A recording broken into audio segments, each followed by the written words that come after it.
Welcome back into the Routing Third podcast. I'm Nick. We have Harrison and Sean is back with us. How are we doing tonight, fellas? What's up, boys? Doing well. How we doing? School's out. Nice. School has been out for me for like a week now, so it's great. Yeah, last day's tomorrow. Voluntarily. So school's out. Now I gotta ask. I remember that feeling as a kid when like you were on the last few days of school. Is it the same feeling or is it better when you're a teacher? Oh, it's better, dude. Oh, it's so much better. I closed out grades at the end of last week. So it's like I'm not today, tomorrow, I'm not doing anything. I'm not teaching them anything. So my seventh graders were watching Heavyweights. You know that Disney movie? I love that movie. That's the best movie. Yeah, we're watching Heavyweights. They were like, awesome. They've never heard of it. And I was like, you guys never heard? They're like, no. So I was like, well, we're watching Heavyweights. Oh, let me school you. Yeah, it's fantastic. No Rookie of the Year, nothing like that coming out? Yeah, maybe next year. Yeah. Heavyweights is it, though, man. That's a good movie. That's a good choice. Yeah. All right. Before we get started, make sure that you follow and like us on Facebook. You can also follow us on Instagram. You can also subscribe on YouTube. You can also listen on Spotify and Apple Podcasts or wherever you get your podcasts. All right. Before we get into it, we are going to throw out a little challenge to our viewers and our followers here. We have stars set up on Facebook, and we're throwing out a challenge where if you donate stars for the next month, we are going to do a special episode during the Home Run Derby, and we are going to invite the person that donates the most stars to our show on with us, and any baseball topic is on the docket. Anything you want to talk about, you can just sit here and shoot the ball with us while we watch the Home Run Derby. I think it would be really awesome. Yeah. So call us idiots. Tell us how wrong we are about stuff. Whatever. Yeah. It's all on the table. Yeah. It's your platform. Do with it as you please. It's all on the table. So we do appreciate all the support we've gotten. This last month has been absolutely incredible. Some of our reels have gone viral, and it's been all thanks to you guys. So we just want to throw this one out there to you and invite you on the show if you would like. So you can donate stars. You can find it at the bottom of our reels, in the bottom of our posts and all of that stuff. So that's where you can find it. So thank you. Come hang out during the Derby. That's right. All right. We're going to lead off with the Marcano ban and 4 others that received the 1-year suspension. So Marcano officially receives the lifetime ban for betting on Pirates games when he was injured, only winning 4% of his bets, which tells me he was betting on the Pirates to win every time, because that works out to about the amount of games they won during the time he was injured. So at least this is I feel so good about myself. I win more than 4% of my bets. If only he had an interpreter, man. This is wonderful for me, though. I mean, this makes me feel very, very good about myself. Yeah. So the parlay master, Sean, the parlay master. Jesus. All you need is one, man. Yep, that's true. So it didn't affect the outcomes of games because he did it while he was injured, and it was off the field at the time. But I mean, it's still stupid. But still dumb. The other 4 that got it, the reason they only got 1-year suspensions is because they were in the minors when they were betting on baseball, which I mean, probably splitting hairs there, but Andrew Saalfrank from the Diamondbacks, who has been in the majors with them he's been up and down a few times. Yep. Jay Groom from the Padres, Jose Rodriguez from the Phillies, and Michael Kelly from the A's were all in the minors when they were placing bets on baseball. So I think that's why they only got the 1-year suspension. I still think they should be banned. If you're betting on baseball, that's against the rules. Yeah. It's hard for me, and it's particularly with Marcano not being on the field at all. What's the difference? I recognize that, there is a slight difference in the fact that he's in the clubhouse, in the locker room, and he knows these guys. But these guys that are in the being on the active roster, right? But he's not playing and impacting these games. He's impacting these games the same way these minor league players are impacting the Padres or the A's or the Phillies, or you know what I mean? That's odd for me. Yeah. Well, my argument was going to be He knows the players, he knows the team, he knows who's hurt, he knows things like that. Like he's got inside information. But based on only winning 4% of his bets, it certainly wasn't. Well, yeah, and I get that too, but I don't know, man. I mean, I guess you can have that kind of line of demarcation. I guess to be like, well, these guys are in the minors, so they don't know that. But I find it hard to believe, man. If you're in like the Phillies organization, the A's organization, the Padres organization, and these are guys and the guy in Arizona that have been up and down, you tell me he's not in communication. He's gone to spring training with these guys. You tell me he's not in communication with people that are on the active roster. It's not that much of a leap. It's not. It's not. And, a lot of those coaches, they know some of those coaches in the major league staff are in the minor leagues and they see him at spring training. Like they've built relationships with players and staff. There's definitely conversations happening back and forth. For the record, I'm by no way saying like other players and coaches are in cahoots with these guys. I'm just saying it's pretty far-fetched to sit there and think, well, he's in the minors, so he has no way to get inside information.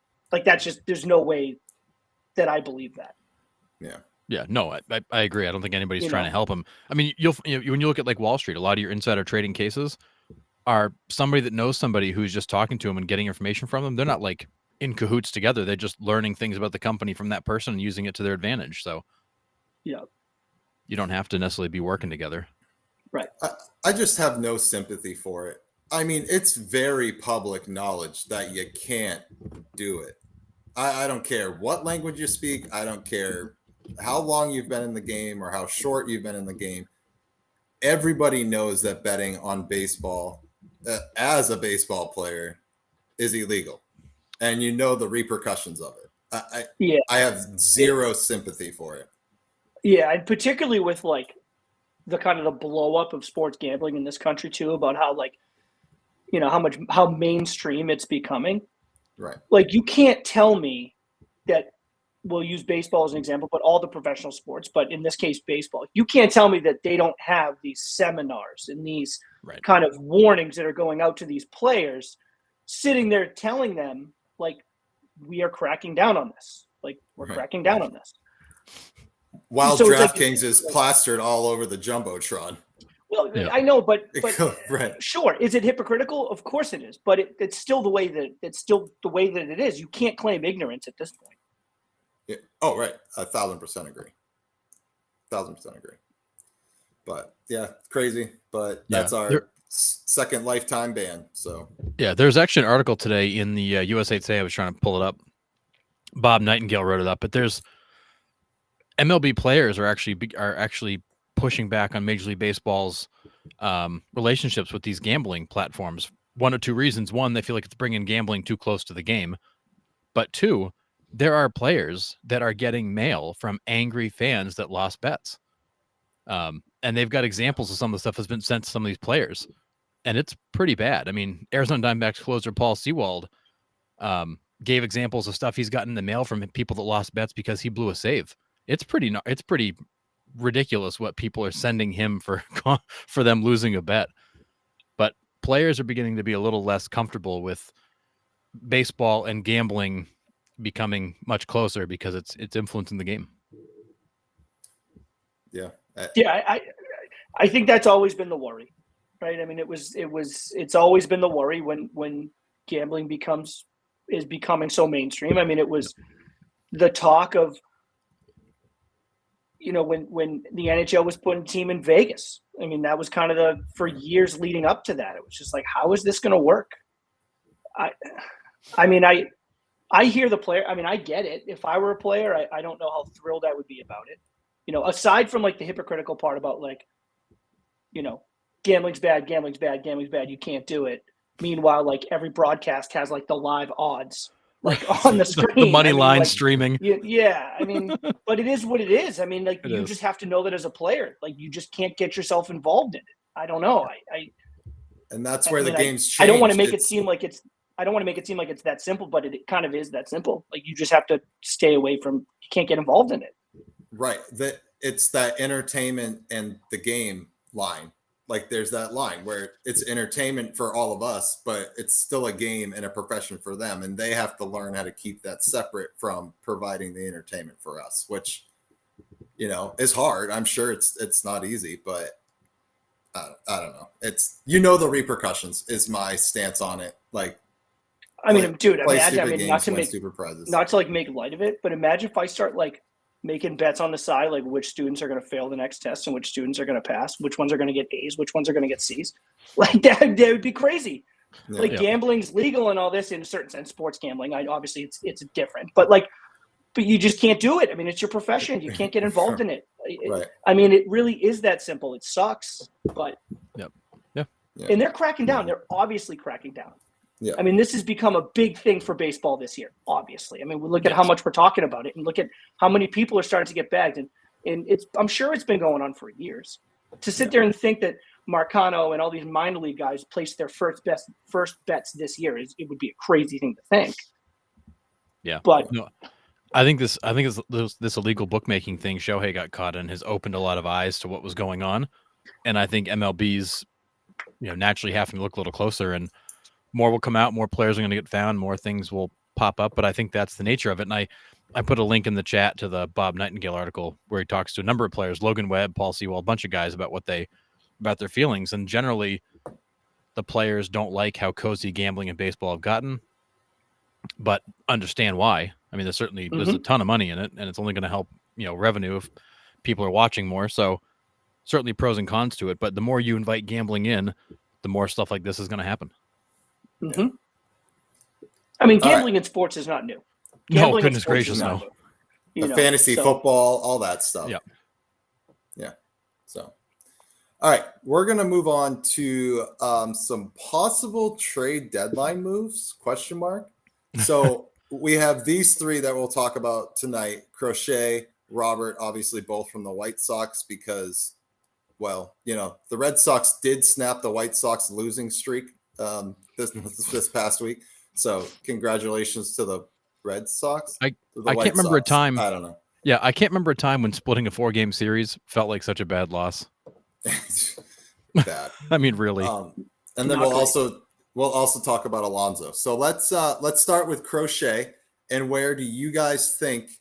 Because I think the White Sox are going to move these two. I think this is inevitable. Where do you see Garrett Crochet going? I mean, I'd love to see a team like the Royals go get another arm for the run, but I don't think they're going to be buyers. I could see a team like the Braves, who are struggling, try to go find another arm. There's rumors with Strider going down, that would be a big piece to add in there. Exactly. I've heard rumors that the Phillies are looking for another arm. They want to bolster that rotation and really make a push. Doug in the chat says Dodgers. Maybe.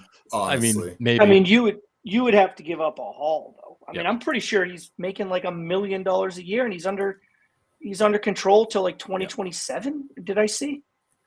Yes, I believe so. But honestly, something like that, honestly, I think I don't know, man. I think a team like the Cubs are gonna push hard because they're struggling to gain some traction. They could really use an arm.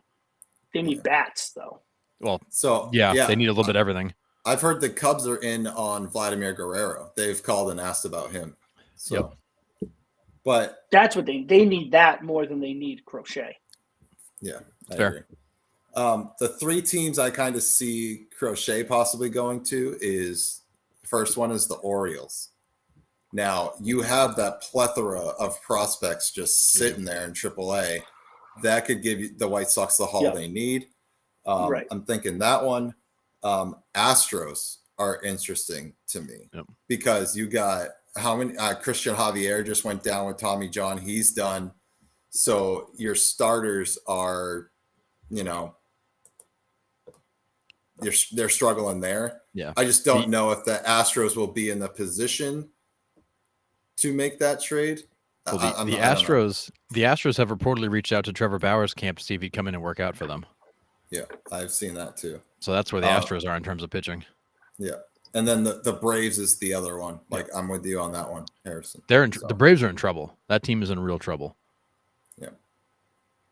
Because the Phillies are just running away. That team is clicking on all cylinders right now. 7 and 8.5? What are they up now? Let's see. It's 9 now. 9 now. Jeez. Yeah, 9 now. Crazy. Jesus Christ. Yeah. All right. How about Luis Robert then? because that's a bat if he can stay on the field. Durability is a big issue with Luis Robert, but I still think they'll move him. I think it will take less to move him because of the durability piece. But where do you see him going? I think Robert would be a good fit for the Cubs. I mean, I could see the Cubs trying to make I see the Cubs going after a package of Crochet and Robert, trying to put them together. To me, that'd be a better trade because you're taking on the risk of Robert. But I mean, he's another guy that's. I mean, he's making more money, obviously, right? Yeah. But he signed through 2025 with the club option of 2026, club option of 2027, and then a UFA in 2028. And the club option is $20 million per. So $20 million in 2026, and then another club option for $20 million in 2027. So it's a lot of money. Yeah. With the risk of him being hurt all the time and really unable to stay on the field, I think a package of the two. I just don't know. You're going to have to give up so much to bring in Garrett Crochet, just so much. Yeah. And maybe you've mitigated a little bit because if you're adding the risk of taking on Robert and the money, it might make it a little bit easier. But yeah, it's fair. I could see the Giants being in on him. They need some offense in a big way. Yeah. The Twins would be a good landing spot. They've got their struggles, and you don't know if you can trust your outfield to stay healthy. I see him. I got 3 here. I think Phillies, just to bolster their run, just for the hell of it. I mean, well, Brandon Marsh went down with a hamstring, so you have a spot there right now. I mean, he'll be back, I think, but the Braves with Acuna going down could also be a move for him. And then my sleeper is the Mariners, because they need to stay ahead in that race too, and they need to try to keep themselves ahead. Yeah, and as the Rangers get healthier with Scherzer and DeGrom coming back, and the Mariners need as much firepower as they can muster, because they are, as we said, they're offensively pretty mediocre. It's their pitching that's keeping them in games. Yeah, absolutely. All right, and what about Pete Alonso? Does he stay in New York? Does he get moved? I think he's too hard to move. Yeah. All three of the 3 guys we mentioned, none of them are real easy to move. No, fair. I don't think any of them are easy to move. I think Crochet is just too cheap, and he's just too young and locked up. It makes it hard. That's fair. Luis Robert with the money and the injury risk, and then Pete with the money. I don't know how many teams out there can actually make a move to take that payroll on. Yeah, I mean, you look at the divisions, and it's like, could the Cubs do it? Yeah, they could probably do it. Could the Giants do it? Maybe, maybe not. The Diamondbacks can't do it. The Padres can't do it. Yeah. I think Mariners maybe. Yeah. But I think you're slim pickings. If Pete gets moved, I think he goes to the Cubs. If not, I think he stays in New York. I feel like he would fit so well with the Cubs. He would. They'd love him. I don't know. I feel like he would fit so well in that lineup. It almost makes too much sense, but Doug says in the chat, if Boston is in it at the deadline, I think Alonso could be an option for them. We don't have right-handed power. So I fully agree with the sentiment of that. When was the last time you see Boston make a move like that at the deadline? Manny Ramirez. Right. I mean, I fully agree with it. And that was before this ownership group. Right. I would sign on for that in a heartbeat. I just don't know, what Sox 33 and 33, right? So they're 1.5 games out of the wild card. I mean, we're sitting here on June 10th. They'll tell you this is fine for them. They're playing meaningful games right now in July, trying to get themselves into that last wild card spot. They're not. I don't see this ownership group and this front office making any type of move for a guy like Pete Alonso that costs that amount of money. I don't. I would love it, but I don't. I'm not holding my breath. And what are you going to give up? Well, to say what makes him harder to move is he's a rental. he's a free Yeah, agent. right. So Right. what are you going to give up for a guy who might only be there for 3 months? Yeah, it's hard.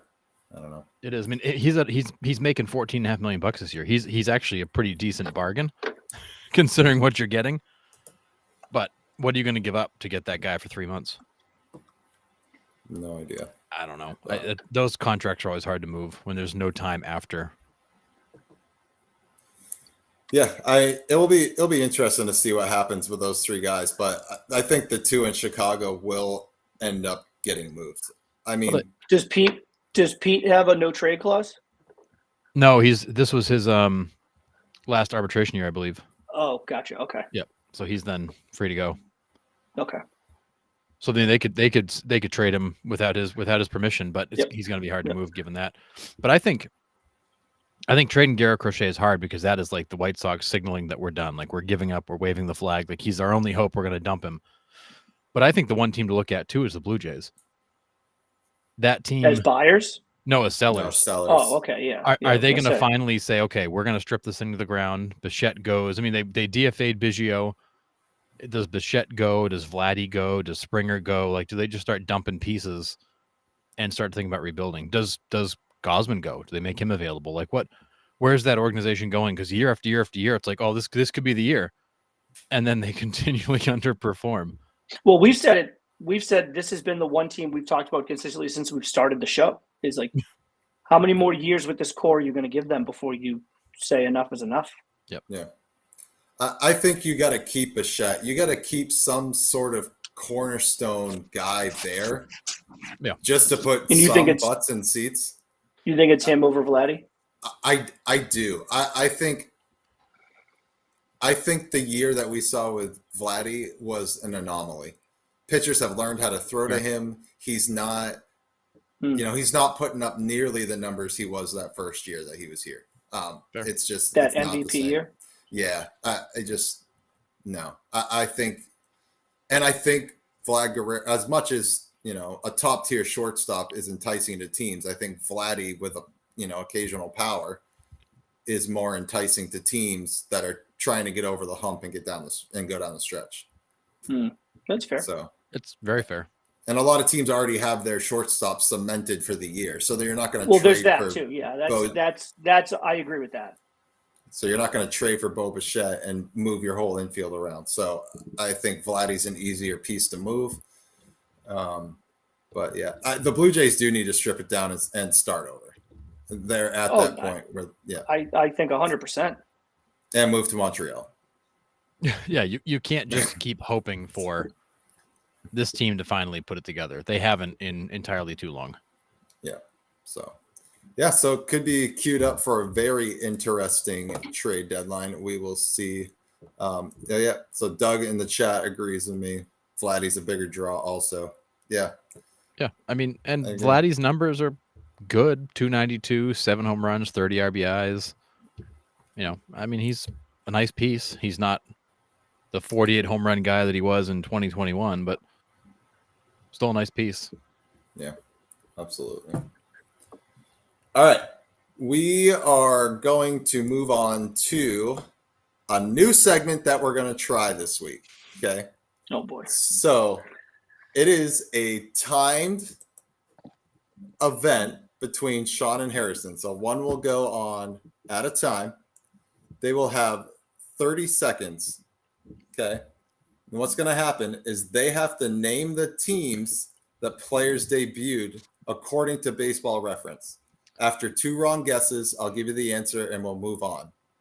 So the most after 30 seconds wins. All right, we'll get our The most. timer up. Wait. Each one gets 30 seconds total, or each guest gets 30 seconds? No. Like it's rapid fire. So like if it's your turn, Sean, you'll get 30 seconds, and I'm just going to name a player. You got to give me the team as fast as you can, and I give you the next player. Are we allowed? Okay. Are we So I allowed got multiple you. I got guesses you. in those 30 seconds? Yes, 2. but after 2, two. I give you the right answer, and we move on. Okay. Okay, fair enough. So name the teams the players debuted with according to Baseball Reference. Okay. You ready? I am. Hang on. Who's let me just first? All right, Sean's first. Oh boy. Okay, here we go. Name the teams players debuted with according to Baseball Reference. Go. I'm losing seconds here. Johnny I reset Damon. it for you. Johnny Damon. Royals. Yes. Nelson Cruz. Rangers? No. Nope. Astros? Nope. Milwaukee. Nolan Ryan. Damn it. Mets. Yes. Jared Saltalamacchia.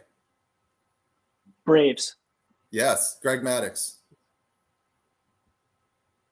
Dodgers. No. Braves. No. Cubs. Edgar Oh, Renteria. Cubs. Damn it. What was that? Renteria? Yeah. Marlins. Yes. Is this 30 seconds up? Why Oh, I does it keep I restarting? was resetting it with answers. My bad. Oh, It was so okay. I thought you had 30 seconds 30 to give seconds each answer. total. Yeah. Oh. 30 seconds total. We'll right. try it. We'll He's try good. it again. I got more. He's All good. right. Oh, God. Wait, so those don't count? No, those don't count. No, Damn it. those totally count. They're I really don't care about winning, so we're good. We'll keep moving on. Sean got all those, so count them. Okay, so you got 4. Okay. Okay. Wow, that's obnoxious. That is That's obnoxious. Yeah, don't reset the timer. He's got 30 seconds. Yeah, my bad. I thought it was 30 for each. No. All right. So name the players where they debuted according to Baseball Reference. You ready, Okay. Harrison? Yep. Okay. Go. Michael Young. Rangers, Yes. Jason Hayward. Braves, Yes. Sammy Sosa. oh Cubs. No. It was the American League. Astros, No. Rangers. Pokey Rangers. Reese. Reds, Yes. Jeff Kent. Giants. No. Pass. Blue Jays. Jim Thome. Indians. Yes. Roberto Alomar. Hey, Oh, time's up. 30. So he got 4. Okay. Look at that. All right. Sudden death. What you're gonna do is I'm gonna pick a player. You have to say your name as soon as you know the team. Okay, to buzz in. Oh, I got to say my name? Yeah, to buzz in. Okay. Uh-huh. If you're wrong, the other person wins. If you're right, you win. Okay. Oh boy. Mhm. Here we go. Jose Vidro.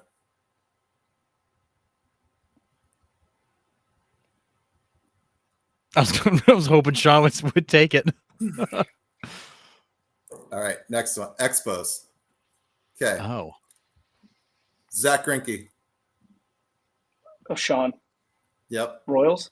Royals. Yep. done. Nice. Good. All right. A little rough on the first week, but we'll get it. Jose Sorry. Vidro. What the hell are you doing? Yeah, I was to like, me, man? what? Jose Vidro. Expos, man. I mean, Expos. I believe you, but I couldn't remember where he was from. Yeah. All right. I couldn't have named any team he played for, let alone the first team he played for. I think it might have been the only team he played for, to be honest. But yeah, I have like 100 more of those, so Beautiful. we might do those again. We'll just have to All fine right, tune it. we'll smooth out. Yeah, we'll It was just smooth it out before Boy. next time. Yeah. All I right. was like, why does that keep going back to 28 seconds? It's like, how do I still 28 seconds? That's crazy. Yeah. Because you're All right. flying. All right. So I put together picture trivia again for this week. So we're going to bust that out. And if you know the answers, you can throw it in the chat, help these guys out. So MLB player puzzles are back. And here we go. You got to share it, Harrison. Oh God, this is good. So here we go. Who is this first one? Anything with Guy Gary Fieri in Fieri. it makes me laugh. Gary Gaetti. Yeah. Gary Gaetti. Yes. Good Oh, good job, Lord. Sean. Yeah. Gary Gaetti. Good. How about this one? Sal Frelick. Yes, Sal Frelick. Yep. Nice job. I don't even know who that is. Center fielder for the What? Brewers. The young Boston guy. College, baby. Oh, okay. Yep. Sal Frelick. Oh, Rafael Palmeiro. Yep. Rafael Oh, Palmeiro. nice. Yeah. Good. I Yep. never get the Ninja Turtles right. I love a good Ninja Turtles reference. Yep. All right. Next one. Who is this?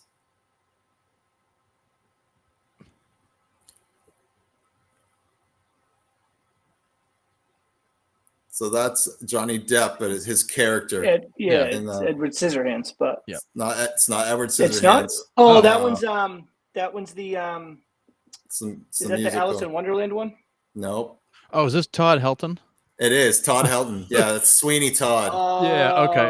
I immediately went to Edward Yeah. Scissorhands too. I'm like Edward. Yeah, so did I with the razor. You threw me Yeah. there. Yeah, it's Sweeney. Yeah, Todd Helton. Okay. Yep. Good Helton. job. I got the last name before I got the first.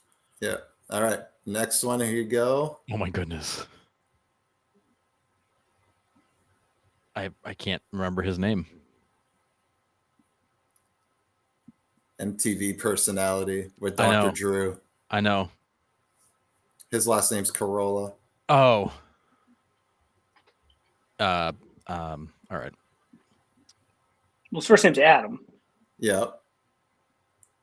So that would be the guy's last name. Jason Oh, Adam. is it Jason Adam? Yeah. Yeah, Jason Adam. Good. I Okay. forgot it's an S at the end of his name. Yep. All right. Next one. Walker Bueller. Walker Bueller. Walker Bueller. Yeah. That was an easy one. Good one. That's awesome. That's a Yeah. good one. That is awesome. That was a layup. All right. Next Yeah. one. Doug I love Doug Mirabelli. Mirabelli. Yeah, Doug Mirabelli. Good. Oh, I still love his Yeah. police escort to Fenway Park. It's one of the best baseball moments ever. Like he was like some superstar they just traded for. dude, like Veritek couldn't catch anything, and then Oh my he comes goodness. in from center field. Dude, it was just like, oh man, it was awesome. That was The whole- wild. So awesome. All right, next one. Oh, Pierzynski. Yep. Ah, So, yeah. So it's AJ Yep. McClain from Backstreet Boys. AJ Brzezinski. Yep. Good. His Next podcast one. is really good too. Yeah. He's funny. All right. Next one.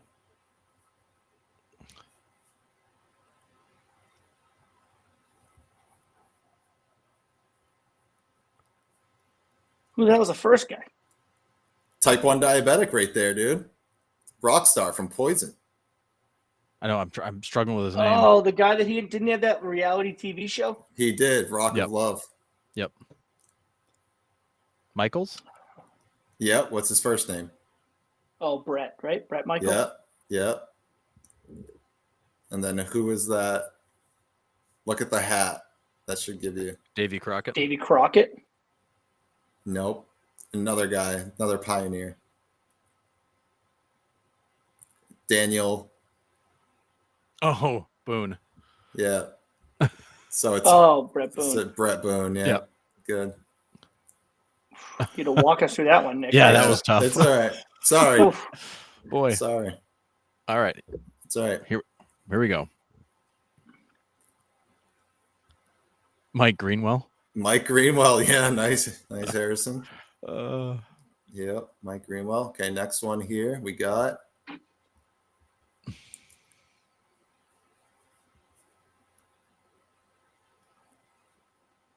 oh, is it Brandon Phillips? It is. It's oh, Phillips. Yeah, I Yeah. had Brandon. That's a good Phillips. one. Good job.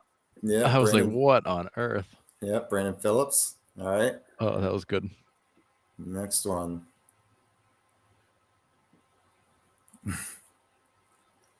Who is this?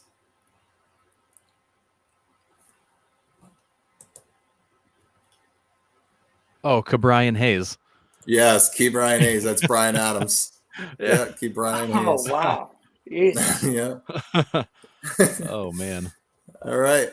You're crushing it. All right, let's go. Keep going. Next one. Cliff Floyd. Oh, Cliff Floyd. Yep. Cliff Floyd. Yep, that was an easy one. Nice He had, job. he had a good stint with the Red Sox too. Yep, Cliff Floyd. All right. Ronald Acuna. Yeah. Yeah. Yeah. Anytime you can put Ronald McDonald in one of these, you're doing I all know. right. Right. Ronald Acuna. Dude, these are so fun to wait. I love these things. All Oh right. man. So who is this?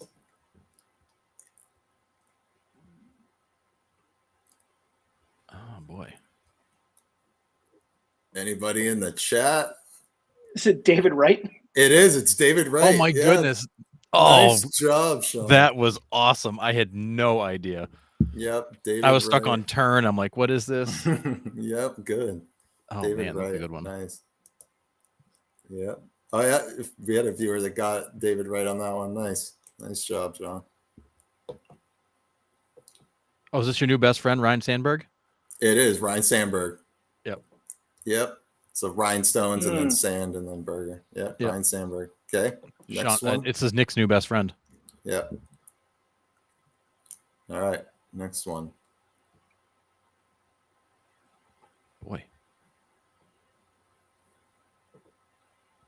Who is this? Oh, Francisco Lindor. Yep. Yeah, Francisco Lindor. Yep, good. Nice job. Oh man.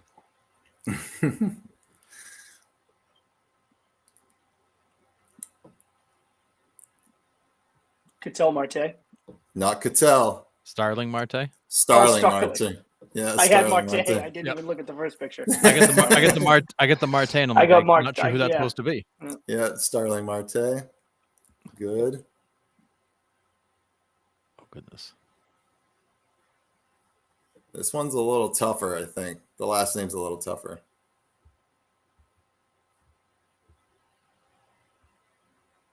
He is a reliever in the AL East. I think he might actually be on the IL right now.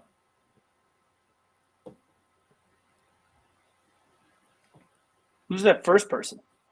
JTT. Yeah, Jonathan Taylor Thomas from Home Improvement. Oh, So, sweet. that was before his time. He doesn't know what home improvement I know. is. I mean, I know what it was. I don't know. I don't think so, Tim. So, That was that Tim Allen show, right? Yes. yeah. No. Well, it's the Al Borland show with Tim Allen on it. Right. but Him and that's his fine. Binford tools. Yeah. So yeah, Jonathan is the first name. Anybody in the chat got it? Yankees. Oh, we got it. Doug got it. Jonathan Loizaga. Oh my gosh! Wow. Well done. Yeah, low I sig. I was working with like and, I was starting with like down crash. I'm like, Oof. wow, yeah, good. Oof. that's Nice a good job. one. That's a good pull from the chat. Nice job. All right. Next one. Lane Thomas. Lane Thomas. Yep. Layup. Nice. That kid's got some wheels. We saw Wait, him how come cover every some- time I get it, it's an easy one and it's a layup? Yeah. Every time I get it right, Nick's like, "Oh, that was an easy one. Oh, that was an easy one." Sorry about it. I feel like there's some hurt feelings here. Yeah, my Yeah. bad. All right. All right, next one.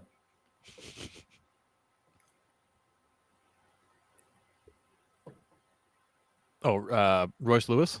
Yes, Royce Lewis. That was an easy one. Oh, nice. Nice. Thank you. Wait, Thank why you. gonna, All why right. gonna rag on me, Nick? Jeez, all because Yeah. Sean's got feelings. Royce Lewis, yep. Um,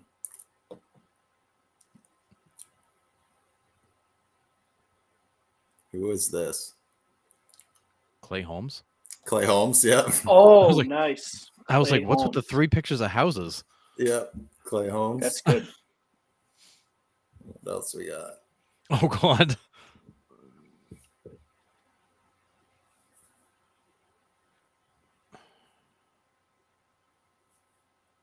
So we got, and the first picture we have. Mitch, but Mitch Uh-huh. who? Mitch McConnell.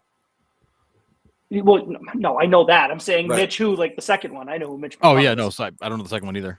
Second picture is a very well-known lady that was inspirational because of her disabilities.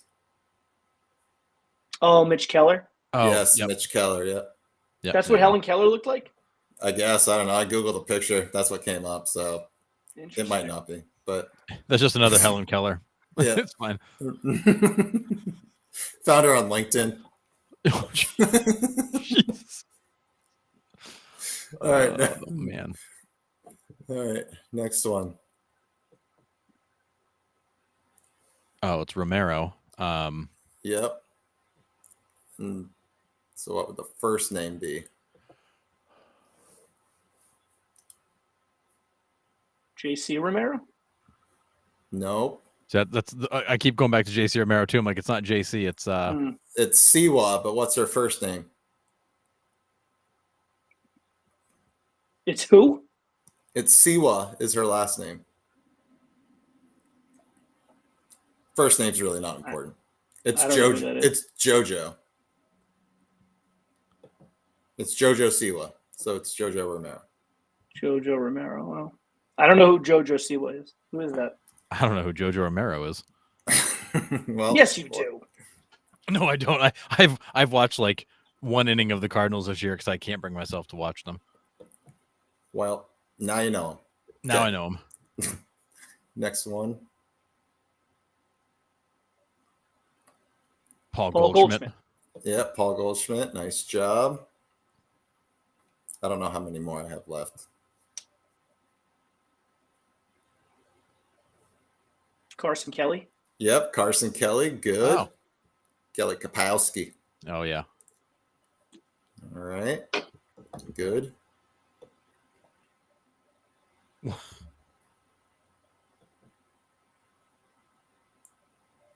one might be a little bit more of a stretch. No, we won't get it, Sean. We only get. I only easy get the ones. easy ones. You guys are jerks. I have no idea. Focus on the last name. Who's that in the first picture at the bottom? Couldn't tell you. She's very instrumental in the ALS and the MLB because she's like their poster child right now for it. Yeah, she's in the show too, isn't she? Yeah, she Isn't is. she in MLB The Show? Yeah, every time Yeah. the name comes up. I'm blanking. I have no idea. It's Sarah Lang. Oh, Langford. Wyatt Yeah. Langford. Oh, Wyatt Yes, Langford. Yep. Yeah, Okay. why at Langford? Yeah, I had no idea who she was. I've never seen her in my life. Yeah. So Wyatt Langford. And that's it. And that will do it for this week. Those are always fun to do. I love putting those together. They're a blast. Those are fun. But yeah. All right. We Just wish it was are- more easy ones so we can get them, Sean. I know, seriously. Well, I'll work on that for next week. I'll just do one syllable first and last names for you guys. So it's just 2 pictures. Yeah, if you could just grab a crayon and write them out for us. All right. Sounds good. All right. We're going to throw out some other news from around the league. Today was released that Jazz Chisholm was voted MLB's most overrated player. Do y'all agree? Might be the only vote they've ever gotten right. Yeah, I don't think it helps that when they decided to move him to center and he came out and did this whole like, I'll still be an all-star, win a gold glove, I'll do all this, I'll do all that. And he just hasn't really been able to kind of live up to it. I think it affected him having to make that position change. And listen, he's a good baseball player, but like he was on track to becoming like people out there talk like he's on the cover of MLB The Show, he's on the cover of magazines, he's everyone. The only person people are talking about is Jazz Chisholm this, Jazz Chisholm that, and he just kind of came back to earth a little bit. I think it's valid. I think there's a lot of overrated players in baseball, if we're being honest. But I think for the noise that is surrounding him, I think that's valid. Yeah. And the only full season he's played was actually no, didn't even play a full season. Never mind. He's the most games he's played in a season is 124. This year he probably should break that, but he has only played more than 100 games once in his first 4 seasons. Yeah. I mean, he's also a guy who doesn't get on the field very often either, so it's really hard to tell what he is. But I will say, like his swagger and his attitude is everything I hate about some of these younger players. And when you don't back it up, the world loves to see that. And he's continually talked a great game and then not backed it up. I mean, we're a 250 hitter. It's not good. When we're in there, we're not putting the bat on the ball. So Yeah, he's a 246 career hitter. Yeah. With 400 Ks in over 400 Ks and 1,400 plate appearances. I mean, the numbers don't lie. He's not a He's not very effective. Yeah. But he's got, again, he's one of those players. We talked a little bit about Ellie De La Cruz last week. Ellie's got crazy raw talent, but he's got to show that he can adjust. Jazz Chisholm came up the same way with crazy raw talent. He's never adjusted. He's just continued to be good enough to hang around, but he's not a team you're not gonna build a team around him. He's just he's a piece. I think that's and I think that's the difference between your really, really good hitters and your subpar to average hitters is when the pitchers adjust, the batters don't take much time to adjust after the pitchers have adjusted, if that makes sense. You know what I mean? Like that back and forth is quicker than when the pitchers are learning how to pitch to me. And then I'm just stuck in that rut for a month and a half, 2 months. My average hits the tank. That's not what makes you a good hitter, obviously. But those guys that can turn around, right. Those guys that can turn around, make those adjustments, make those slight tweaks in their swing to get the bat on the ball. That's where your top of the line elite hitters come. Yeah, it's a week slump versus a month and a half, 2 month slump. I mean, that's 100% it. Yeah. I mean, in 4.5 seasons, he's a career 6.9 WAR. He's effectively a game to a game and a half better than the average player. So he's effectively an average player. That's what he is. Yeah. Does he have the talent to be better than that? Yes, but he's never been able to put it all together. Yeah. And I do agree with Sean. Position changes can affect you, but like he wasn't tearing the cover off the ball before the position change either. So he's dropped off some, but he's never really. Well, no, I was more saying like I agree. I think it impacts you. I was more saying like the what's the word I'm looking for? Like the loudness with which he changed positions. Like it'd be one thing if the Marlins come out and they're like, we're going to move you to center field because that's what we have. We believe that he can do it. And he comes out, with humility and it's like, it's going to be a tough adjustment, but I believe in myself and I think I can do it. And it's, it's going to be a grind and I'm going to do what I can, blah, blah, blah. You do that and you go through struggles and people are a little bit more kind of calm with it. You come out and you start saying how you're going to win Gold Gloves and MVPs the very next year because it's not a problem. And then this is what you put out. Like you said, people like to revel in that, and I think that's where the public perception of, yes, he's the most overrated player in baseball comes from. Yep. Because people like to revel in you not backing it up. Yeah, 100%. And he made that move to center during the Luis Arraez deal, right? Is that when he moved? Was because of that trade? No, it was before. It was the year before that. It was the year before that. Okay. Yep. All right. But yeah, I mean, it would have made sense to move when you made that deal, but I couldn't remember if it was that year or the year before. But no, it was the year before. I'm pretty sure. Okay, well, makes sense. But all right. Also today, the Twins released their City Connect jerseys, and fellas, we're almost done. I think be done. Just be done. I think we only have the A's left, and I think the Dodgers are actually releasing one. What city are the A's going to connect to? It's Philly. I don't know. They're going to connect to whatever city they pick. I mean, they don't even have a home right now. Crazy. And speaking of which, did you see one of the things that's actually ticked Vegas off about the A's? Is they're asking for the ability to play 10 to 15% of their home games at alternate sites. That's actually a part of the deal they made with Vegas. They want to play a portion of their home games at alternate sites. Vegas is going, if you're going to come here and we're going to foot a lot of this bill, you're going to play here every night. What are you thinking? What sites are they looking to play at? They don't know, but they'd like to keep it open where they can go play other places. Yeah, that's literally. It was. I'll try to dig up the article, but I saw it either yesterday or today, and Vegas is now like, you know what, we're good. Like we're not going to play this game with you guys. You're either coming here or you're not.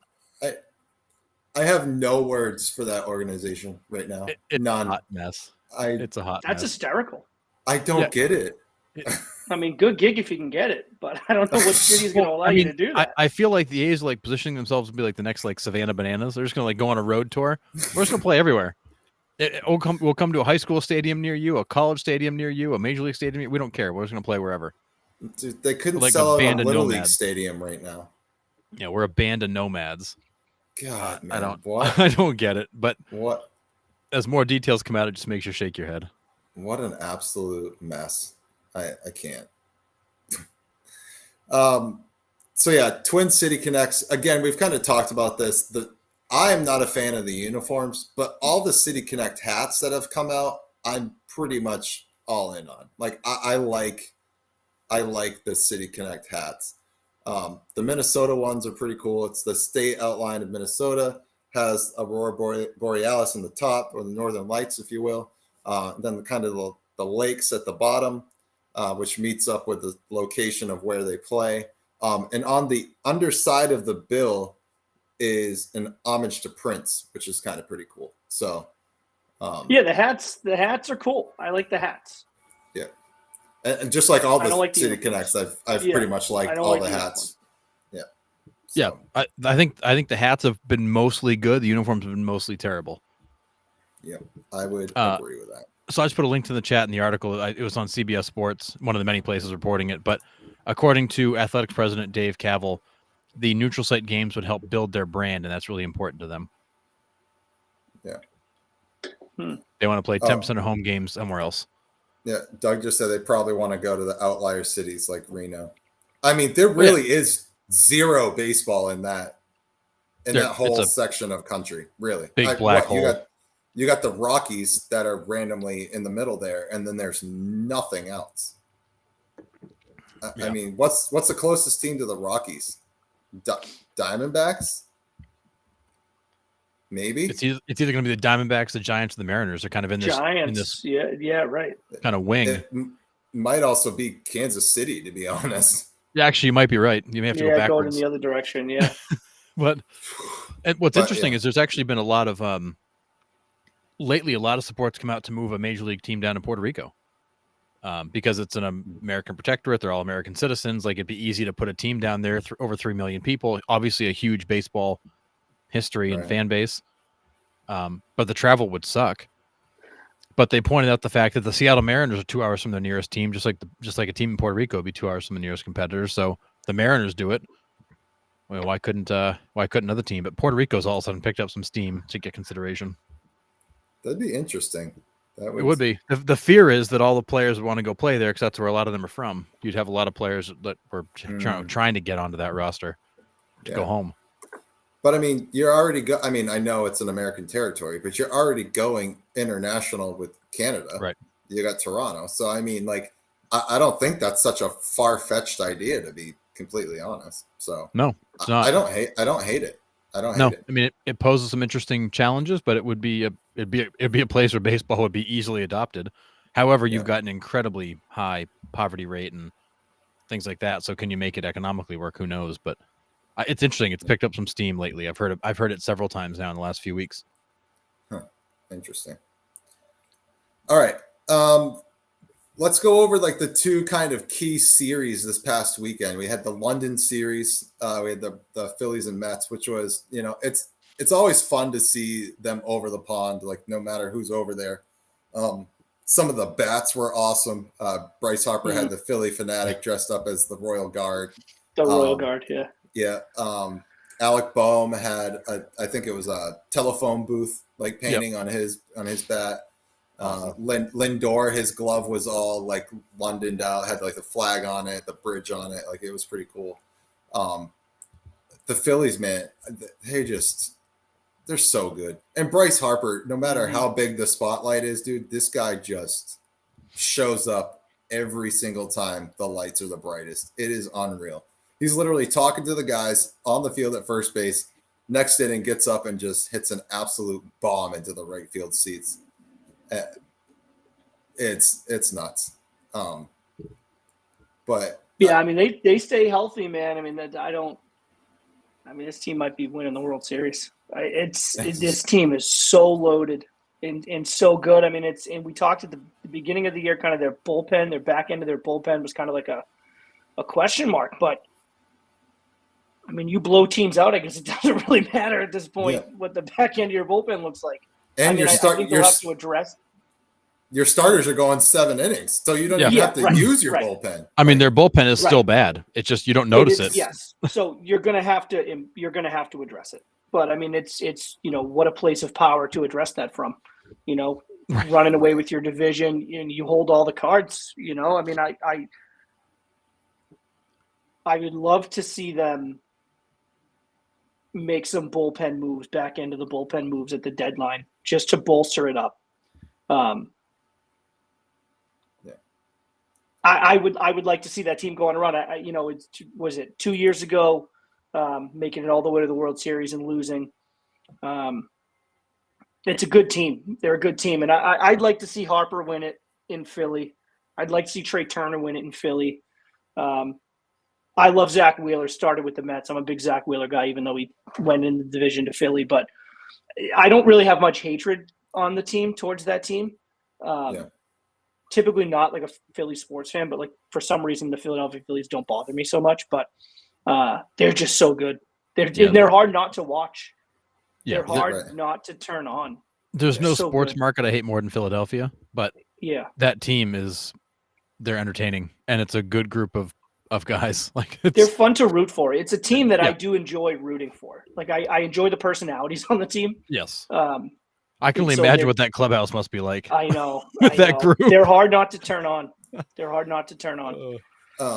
So yeah, if you have not heard, so the game yesterday ended on like kind of like a wild double play. Like bases were juiced. Yeah. Castellanos shatters his bat. They come out. The catcher grabs the ball, takes 2 steps back, steps Swing on and home bunt. plate. Yeah, it was a Swing and bunt. Goes out, grabs the ball, steps on home, throws to first. If you have not seen the video clip of the British sports guys, The British version. Yeah. oh my god, dude, It was awesome. Was It was so good. electric, dude. It was so good. absolutely incredible. Like you got to go back. I posted it on our page, so if you want to go back and see it, I was like, bring these guys to America now and send Joe Buck somewhere else. Let's go. Like bring them in. Bring them in. Electric. That whole entire thing. Loved it. So, I do like these international series. I do like these special events that MLB started doing a few years ago. The Mexico City, the Red Sox used to start out in Japan there for a while. Yeah. Like the Field of Dreams, this Rickwood game on the 20th. Like I do like these special events that MLB's bringing to the table to promote the game. And like we have talked about this and kind of ragged on MLB for not promoting their game. But this is a way to do it globally, right? Put it in a different country. Well, and I thought there's some great feedback that came from the players from this series over the weekend was, 2 things. We got here and we had all this downtime before we played a game. Like we sat around for like 2 days before we played a game, which let us just get here and play. But more importantly, what they said is, why don't we stay out here a little longer, and why don't we send like 4 teams, 6 teams, and why don't we play a couple of series?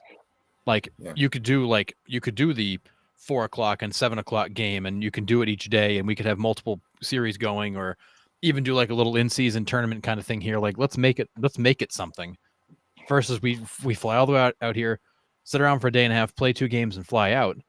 Like why don't we come with a couple more teams or a few more teams and stay for a little bit longer and play some more games and really, get a chance to hang out and get more fans in the gates to come see us. Hell, let's just move the Oakland A's there. Yeah, I mean, why not? That'd be a brutal travel schedule, but to be heading 8 hours out there every, however often you go that way. But if you're gonna go there, why not send 6-8 teams for a week or 2 and let them just play series out there? Yeah, they could just keep running the schedule and they all fly back. Yeah, absolutely. This and then the other big series this weekend was that Dodgers-Yankees series. I don't know if you guys tuned into any of that, but the Teoscar Hernandez show. Yeah, I saw. I was just gonna say that. That dude absolutely just crushed the Yankees this weekend. 3 bombs in all 3 games. Single-handedly. I mean, they didn't get a lot from anybody else in that lineup. It was a lot of Teoscar Hernandez. Yeah. And I don't know. Dodgers fans were on social media last night. We're winning the World Series. We'll sweep the Yankees. We're so much better. It's like, whoa, everybody pump your brakes a little bit here. You had no Juan Soto. Still don't have Garrett Cole. Like, that was a good series. But you took 2 out of 3. Teoscar Hernandez had the best weekend of his entire life. But let's not look at this as a barometer for how the World Series is going to go just yet. Yeah, I mean, Juan Soto, I think, is back in the lineup tonight. So He's DHing back tonight, so he's easing back in. Although Trent Grisham, during the We Want Soto chance, hits a 3-run bomb. And that was awesome. And listen, I know they're the Yankees. We all hate the Yankees because we grew up Red Sox fans. I have so much respect for Aaron Judge and what he said after the game about that moment. He's like, we can't do that as a fan base. That's not acceptable. Yep. To be chanting like that. And good for Trent Grisham, dude. Just getting up in there and lacing a 400-footer. Nothing like having to shut up your own fans. Right. Mm-hmm. And and like that's completely unacceptable. And I've seen Yankees fans even say like that was the lowest that we've been in quite some time. And I'm a Yankees fan, and I hate that we did that. Like, it's not acceptable. It's not okay. I will say, Aaron Judge, the same guy when the Yankees fans are throwing trash in the field that game. I think it was last season. Was running out there to get them to stop. Like, I think Judge has proven time and again that like he's earned that captain's title. Like, he is a true, absolutely, he's a stand-up guy, leader of that organization. Stand-up guy, and he's a hard guy to dislike. Yep. He's a hard guy to dislike, regardless of what uniform he wears, the city plays for, all that stuff. He's a hard guy to dislike. Yeah. Because he'll get out after the game, before the game, and he will put it on the fans. You know, and he knows full well, like, the fans pay my salary. You know, I mean, that's a ridiculous, but it's true in a sense, right? Right. But he knows it. He'll get out there and be like, that's not the way we do things. That's not acceptable. He has the back of his teammates. He has the back of his coaches. And I mean, God knows I have no love for Aaron Boone and the coaching staff, but he's not going to throw any of them under the bus. No. And he won't. He's a stand-up guy. Yeah. He's a hard guy to dislike. Yeah, I was watching a clip earlier today about someone had asked Alex Rodriguez about the comparisons between him and Jeter. And he's like, you know, as much as they are different guys on the field, they really aren't. Like, they're true leaders of the community, not just my baseball team, not just this organization, the entire community on and off the field. So, I mean, I love watching that guy hit. That guy is unreal. Love watching him play. He plays the game the right way. And I love that he has the back, because you don't see that much in professional sports anymore. Honestly, you see guys throwing other people under the bus. You see, you know, it's all about me, egocentric. You don't see a lot of the teammate stuff anymore. And even if they're not throwing guys under the bus, they're kind of going out of their way not to upset the fans. So he would, you know, most guys are, you know, sidestepping that question and avoiding an answer rather than just coming straight out and being like, that's not acceptable. That's not the way we handle business here. Yeah. You know, I mean, that's as black and white as you can get it. Yeah. That's absolutely incredible. So I love it. Yep. All right. Do you guys have anything else to add? No, go Wolfpack. I got a couple quick hitters for you boys. All right, let's go. So after the London series, Bryce Harper was asked about the Olympics, because obviously people are now thinking about international stuff. Bryce Harper came out and basically told MLB, without telling MLB, that this is something you dream about as a player. It would be smart of the league to pause the season to allow us to go play in the Olympics, because many of us want to do it. And something along the lines of, some of us may have to decide if it's worth stepping out of the season to go play. Kind of indicating to MLB that I want to play, and if I have to walk away from the MLB for a few weeks to go do it, I'm willing to do that. So he's encouraging MLB to consider a break, an extended break, to let them go play in the Olympics. We've got years. It's 2028, but he's already kind of preempting that conversation of trying to get MLB to give them a window to go play. Well, hockey does it. Hockey, don't they? It can totally be done. Yeah, they do like an extended break. They go play in the Olympics for 2 weeks, and then they come back. I don't see any problem with it. I mean, it's going to do is help the game. Look at the WBC. Exactly. Like, if you let your professional guys go to the Olympics and play and compete, it's only going to put more eyeballs on your product. I get the injuries, not wanting guys to come back hurt, especially at that time of year I mean, you get hurt in July, dude, you're pretty much done, right? And if you're on a contender, it depending on the injury, I know, but like it's a tough time of year to send your guys away to possibly put more mileage on their arms and injuries and all that. I wasn't when I was shaking my head, I agree with you on that, but my whole thing is like you can't not play sports because you're afraid of an injury. If you don't, then just don't play the sport. If that was the case, Byron Brooks would never leave his house. Just a contact sport or not a contact sport. Like when you go out and play a sport every day, like you run that risk. And I'm sorry, like it happens. Yeah. I would hate to see that be the reason why it doesn't happen. Like I would hate, guys like, the Bryce Harpers and the Mike Trouts and, the Mookie Betts and the best American players, like you want to see them play. Like you want to see them all on the same team. You want to see them play. Yeah. You want to see the DeGrom. I mean, he's not a great example because he's always hurt. So like that's not but you want to see the best players at the best position. Like you want to see them. You want to see Team USA be an all-star team. Yeah. You want to see them. Not a bunch of really good minor leaguers, but the best of the best. And I get it from the team perspective. It's an economics thing. It's a money game. If Bryce Harper goes out and gets hurt, I've still got to pay a salary the whole second half of the season when he's not playing. We don't get as many merch sales, ticket sales. I mean, that goes deep in the playoffs and get all those different pools. Like, yeah, it comes down to the money. But just like WBC, go get the contract insured, or have something in place where if they do get hurt, you've got some way to offset that and let them go play. But it's going to come down to money. If they cannot find a way to make these teams whole, then they're going to find a way to pull the string, keep them back. But I think they should. I think they should let them go play because it would be huge. You want to promote baseball? Put your absolute best on the field and let them go. Yeah, I fully agree. So I like the fact that Bryce Harper, this far in advance, is already prompting that to say, hey, we want to go. Let's figure this out. Well, Bryce also missed out on the WBC. So like, right. Right. That's true. He had the elbow injury. So he's like rearing ready to go. So, I mean, but yeah, you have to go. You have to let them go at this point, I think. Are they opening it to professionals? Because I know in the past, the Olympics has been an amateur thing. Yeah. Right. Yep. So that could be another hurdle. Are they? I believe it is because, I mean, basketball is always open to the NBA. That's true. So I believe that they allow some of these sports to be open to professionals, but it's got to be open to professionals kind of across the board. Yeah, because I know when they had baseball and softball in there, they had to be college kids, I believe. I believe it was they had to be they had to have less than a certain amount of major league service time. Gotcha. So like, Ben Sheets, well-known Brewers pitcher, won a gold medal with Team USA.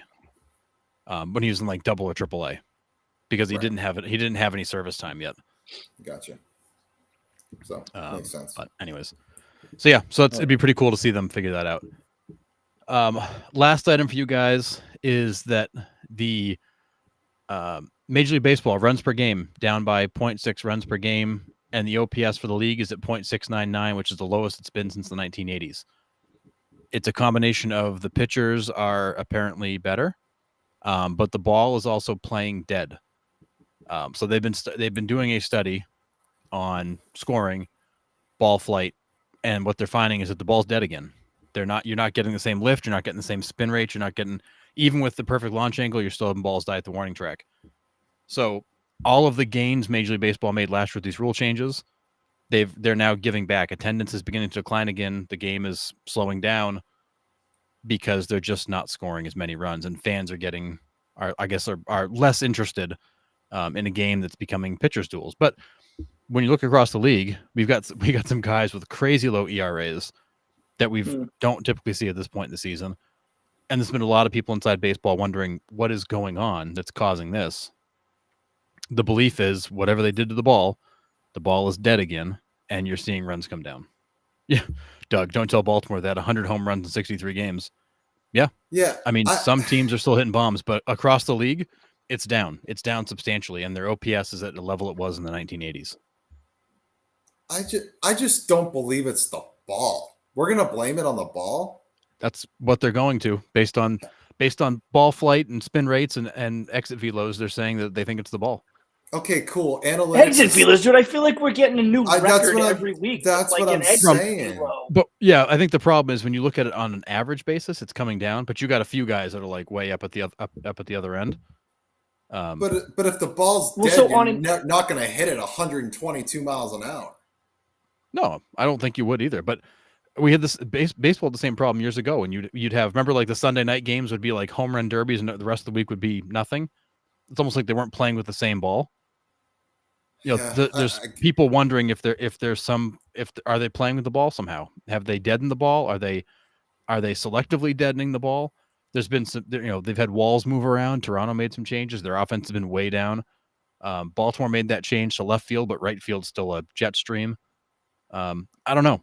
There's a lot of theories on it, but ultimately baseball's back to runs per game are back where they were in the 2010s, and OPS is back where it was in the 1980s, meaning slugging is coming way down. Can we just look in the mirror for a second and talk about the approach that these guys are taking? It's all about their approaches at the plate. There's no Luis Arises out there. Yes, he's not a big slug guy, but it adds to your slugging total when you're just slapping balls into left field consistently. Like, guys just aren't putting the bat on the ball. Like, it's all or nothing. So if you go 1 for 4 with a solo home run, then like your slugging percentage isn't gonna climb a ton, right? Because you struck out the other 3 times.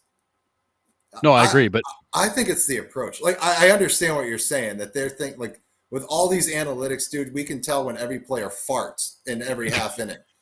Like, and the velocity it comes out at. Like, it's just the analytics aside, like, it's got the pitchers are throwing 100, all of them, with 35 inches of horizontal, vertical drop, whatever you want to say.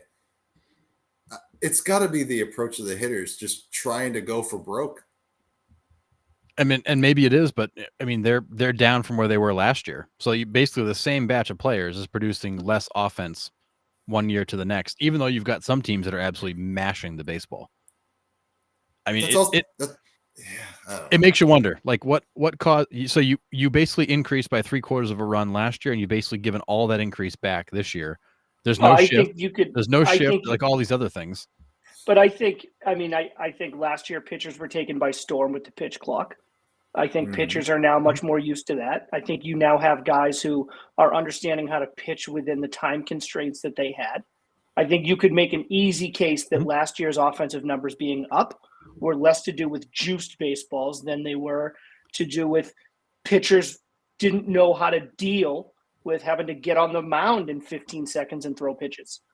I think that's a case that could be made. I don't know. I just throwing it out there.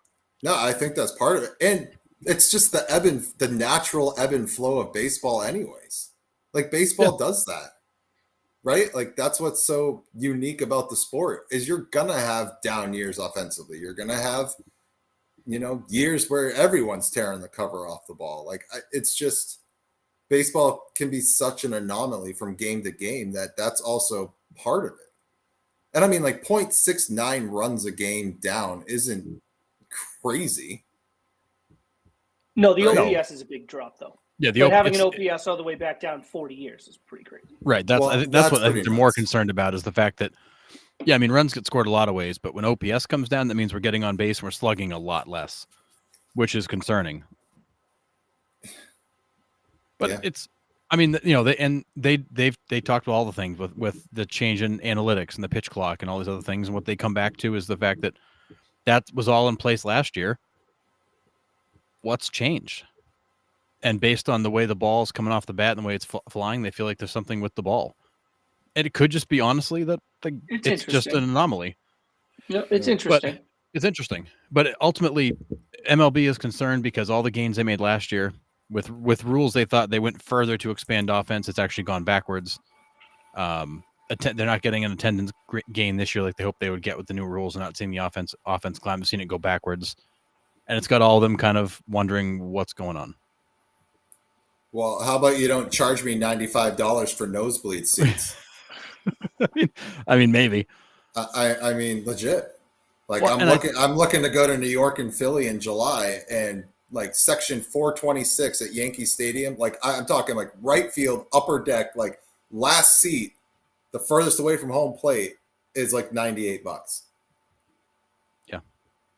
Well, I think one of the things we talked about too, coming out of spring training, was how many of the fans that came to a game last year are going to come back. How many of them went to the game and say, "Hey, how's it changed?" Then they're kind of like, "I still don't like baseball." Like, did MLB do all this to bring some fans back to get one look at it and be like, "Nah, it's still baseball. I'm not interested." How sticky are those fans? Do they stay around? And maybe they don't. But offense being down doesn't help. No. Yeah, I mean, I would go out on a limb and say that this league right now is pitcher dominant. Right? I mean, everybody throws triple digits with the wipeout stuff. It's hard to hit. It's hard to hit when you're not throwing 100. Like, Yeah. I don't know. It could be the ball, like you said. Like all the analytics, I guess, are showing that. But it's the approach at the plate too. That's what I keep going back to. And like we've said before, it's easier to swing from your butt and accidentally connect on a solo shot than to string 4 hits together off these guys. It just is. And that's why your on base is down, right? Because these guys are going 1 for 4 with a double or 1 for 4 with a single and 3 Ks, right? You don't have a whole bunch of Luis Arises out there going 4 for 4 in you have 5 4-hit games in your first 16 games with the Padres. You just don't have those guys anymore. So the approach is way different. Yeah, no, I agree. I think it's a lot. I think it's a lot of things. I think, does the ball change year to year? It absolutely does. The ball's never consistent because it's still made. It's not like they just like go find it somewhere. Like they make these materials can change, stuff like that. Like, so there is some variation to the ball, but I think it's a lot of everything. You've also got a lot of marquee names that are hurt. How much of an effect does that have? You can get into, what's the weather been like? The ball travels better when it's warm. Like, who knows? You could dissect this thing left and right, but it is concerning to see offense go that far backwards that fast. Yeah, I agree. So it's got to be something. Something's going on. Don't know what. Yeah. All right. Anything else for this week, fellas? That's it. I'm good. All righty. All right. So thank you for chiming in, for everyone that helped us out with trivia and added their comments throughout the show. It's greatly appreciated. We love the back and forth there during the live show. So thanks for chiming in. But before you go, please like and follow us on Facebook. You can also follow on Instagram. You can also subscribe on YouTube or listen on Spotify and Apple Podcasts or wherever you get your podcasts. And we will see you next Monday at 8 p.m.